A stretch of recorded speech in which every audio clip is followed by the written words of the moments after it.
Balance de tráfico agridoce na provincia de Pontevedra no pasado 2021. Redúcese o número de accidentes mortais, pero aumenta o número de víctimas. O ano pasado perderon a vida na rede viaria da provincia 25 persoas. El pasado año en las carreteras de la provincia fallecieron 25 personas en 21 accidentes de circulación.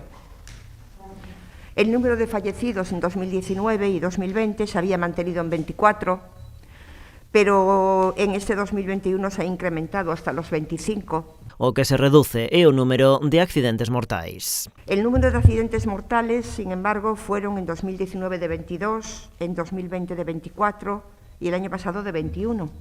Outro dato a ter en conta é que o número de víctimas que se consideran usuarios vulnerables tamén se reduciu. Los usuarios vulnerables, ya saben ustedes que nos referimos a usuarios de bicicletas, de motocicletas, de motos o peatones, siguen una línea descendente desde el año 2019, cuando fueron 10, 9 en 2020 y 7 el pasado año. Ademais, as distraccións ao volante xunto co consumo de sustancias seguen a ser as causas principais dos accidentes. La conducción distraída está presente en el 28,5% de los accidentes mortales.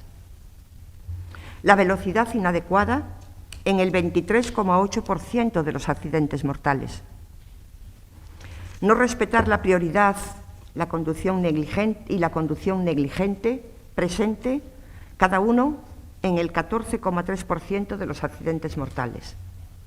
El alcohol, la enfermedad, los giros incorrectos, el cansancio o el sueño, presentes de forma individual en el 9,5% de los accidentes mortales. Tamén aumentou o número de condutores sancionados superando os 3.000, o que se reduce, e o número dos que foron postos á disposición xudicial pasando de 8 a tan só 3.